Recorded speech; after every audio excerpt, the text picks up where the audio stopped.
আসসালামু আলাইকুম। আজকে আমি দেশি আলু দিয়ে মুরগির মাংসের ঝোল রান্না করব।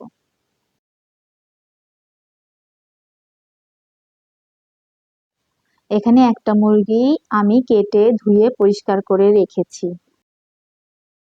এখানে পেঁয়াজ বাটা দিলাম,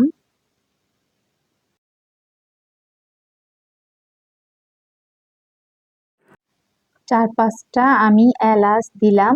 এলাচগুলো আমি পাটায় একটু থেতো করে নিয়েছি। ভিডিওটা একটু স্কিপ হয়ে গেছে। আমি এখানে দেশি আলু 1 চা চামচ, হলুদের গুঁড়া 1.5 চা চামচ, ধনিয়ার গুঁড়া 1 চা চামচ, জিরার গুঁড়া, কয়েকটি দারুচিনি, কিছু কাঁচামরিচ ফালি, 1 টেবিল চামচ আদা বাটা, 1 চা চামচ রসুন বাটা, পরিমাণ মতো লবণ, পরিমাণ মতো তেল দিয়ে দিচ্ছি।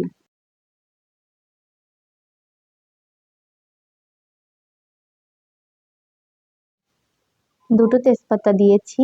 এখন আমি মাংসগুলোকে ভালো করে মাখিয়ে নেব। মাখিয়ে আমি কিছুক্ষণ রেখে দেব। আপনারা চাইলে 1 ঘন্টাও রেখে দিতে পারেন ম্যারিনেট করে। ঢাকনা দিয়ে দিলাম। চুলাতে আমি ফ্রাই প্যান বসিয়ে দিয়েছি, তেল দিয়ে দিচ্ছি, কয়েকটা দারুচিনি দিলাম, দুটো এলাচ, পেঁয়াজ দিয়ে দিচ্ছি। আমি বাদামি করে ভেজে নেব। তেজপাতা দিলাম, 1 চা চামচ আস্ত জিরা দিলাম। পেঁয়াজ বেরেস্তা হয়ে গেছে।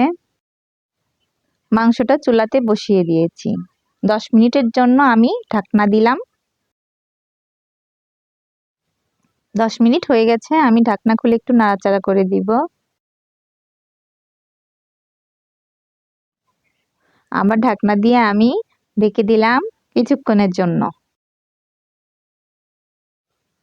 মাংসটা আমি ভালো করে কষিয়ে নেব। মাংসটা যত কষাবেন টেস্ট ততটা বেশি হবে। টমেটো দিয়ে দিচ্ছি। টমেটো দিয়ে আমি ভালো করে আরেকটু কষিয়ে নেব।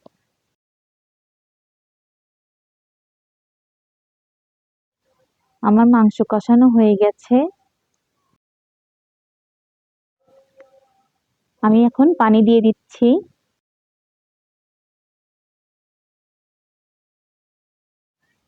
মাংসটা না হওয়া পর্যন্ত আমি ঢেকে দিলাম।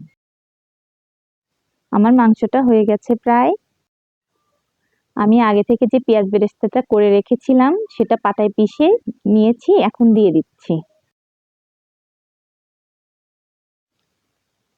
আমি একটু ভালো করে মাংসের সাথে মিশিয়ে নিলাম। ঢাকনা দিয়ে আমি 1 মিনিট রাখবো। আমার মাংসটা হয়ে গেছে।